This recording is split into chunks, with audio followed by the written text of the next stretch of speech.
Can you imagine your life without social media? From entertainment to news to any latest updates, social media is our go-to destination for all things trending. All organizations and individuals are increasingly becoming active on social media too. Our guest in today's segment, Akanksha Goel, has been a pioneer in popularizing this trend. It was her belief that the world is just a click away that gave birth to Socialize, one of Dubai's largest social media agencies. In 2009, during the time of recession when everyone lost hope, Akanksha, a fresher at that time with a degree in marketing and communication from Singapore, landed in Dubai and came up with an idea that changed her life. However, Akanksha says it was by accident that the entrepreneur within her was born. I met this inspiring woman and my dear friend to hear her story. The social media industry was in its infancy stage. Yes. And how did it all start for you? It started accidentally. I studied social media in Singapore. My professor was one of the first to really teach it in a classroom. So when I came to Dubai, I already knew more about it than most others in Dubai because of my experience in Singapore. And I had an opportunity to start talking about social media at Murdoch University, at Knowledge Village, which I took, and I was moonlighting. I was just doing it out of interest, for free, because I really enjoyed the subject. And when we started doing these talks at Murdoch and Knowledge Village, one of the sessions we had 200 people who showed up at Knowledge Village, and that's when I thought people are really interested in understanding social media. This was back in 2010 and no one else was talking about it. And that's how really the idea of Socialize came about, because we knew that there was a need in the market for a company or for someone to help businesses understand how to use social media. So when you thought of Socialize, did you make a business plan, and what kind of funding did you start the business with?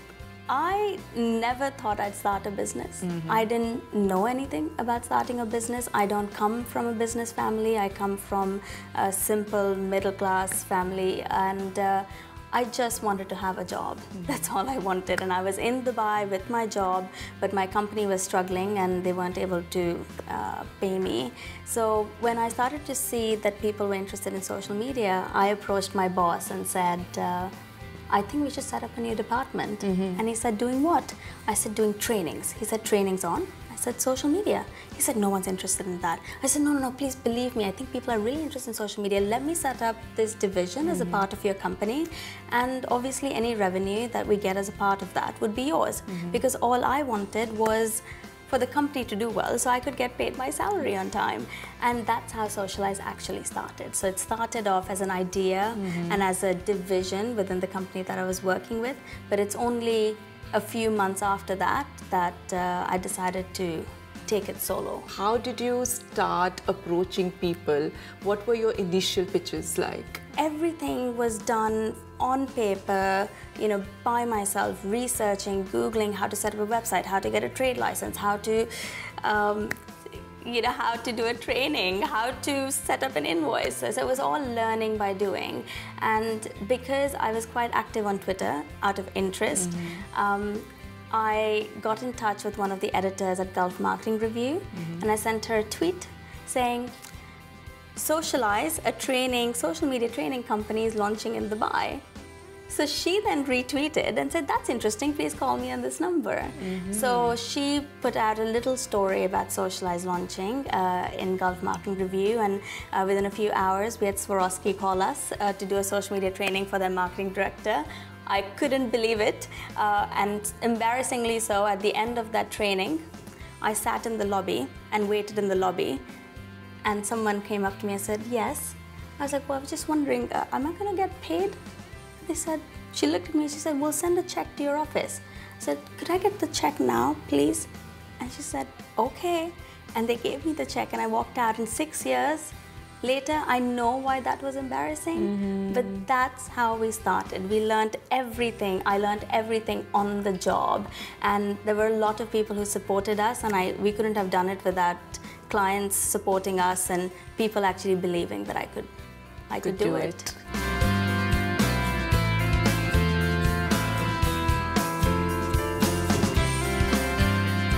6 years back, Socialize pretty much pioneered the industry when it comes to social media, and there's so much has been happening after that.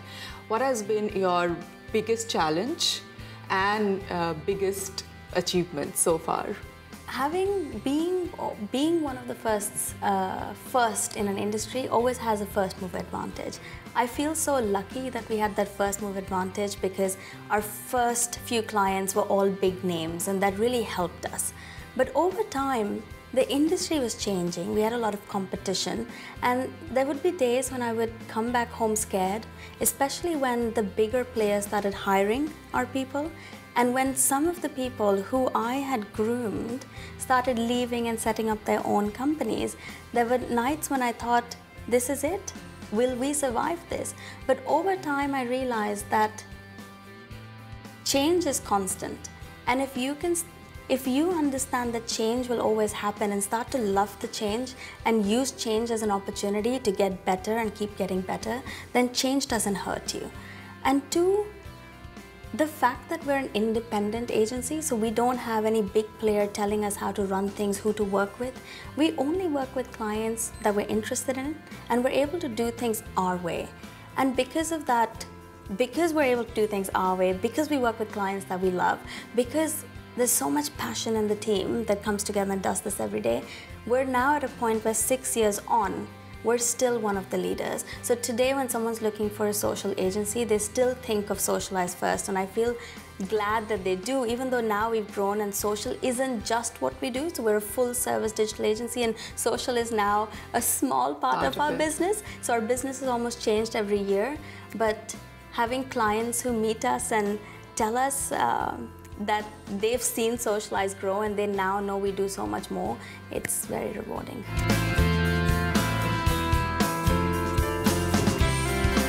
What was your biggest blunder in business? I don't think there's been one big blunder. There have been quite a few, and you learn and adapt. For example, I remember being in a meeting once and success was coming so easy. I remember being a little arrogant with the client, and the client then later made a comment to one of our account managers saying, wow, your director is quite arrogant. And when I heard that person say it back to me, I realized how I would never do that again. It wouldn't matter who was in front of us, we would never be arrogant. The same way we've sometimes let people go, and then in hindsight I've thought maybe I shouldn't have done that, but you learn and you make sure you don't do it again. So there's no one big blunder. I think I make one every week and then learn from it. I think about it and say I'm not going to do it again. What is your life is good moment? When I'm with my family or I'm with Rob and we are able to do the things that I never thought I'd be able to do while growing up. So we, recently the family and Rob, we went on a little trip to Maldives. And I remember being in that aircraft landing thinking, as a child, I never thought that I would one day be able to fly to Maldives, or I'd be able to do it with my family. And it's those moments that I feel life is good, because I feel so blessed to have what I have, not only the success of the business, but to have my family who's here with me in Dubai, healthy, to have my husband who gives me the platform that I need to go into work, who makes it easier for me to be the success that I want to be, and having that balance between work and life. I just wish we can have that always. Last but not the least, anything you would like to tell my viewers who are just planning to go on this journey of starting something of their own, or just following their passion into something that they've always wanted to?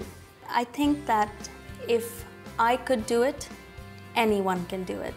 I even learned something as basic as how to create an invoice from the internet, and I got it wrong and I still did it. So I think that anyone who wants to start their own business should start.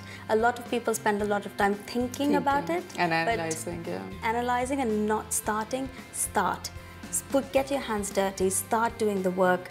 Nothing comes without hard work, and starting a business is not about a logo. It's not about how pretty your logo looks or what the name is. Starting a business is about what is the work that you're going to do and how is it going to add value to other people. And whether you do that without a logo from your bedroom, it doesn't matter, as long as you're creating something of value. And if you do that, everything else will follow. I do this segment simply to inspire people, and I think that's the only the only wish I have, that people watch stories like yours and get inspired and take that step forward to do something that will fulfill them, make them happy, and a few years down the line, make them look back and say, you know what, I did it because somebody inspired me. So thank you for coming on the show. Thank you so much for having me.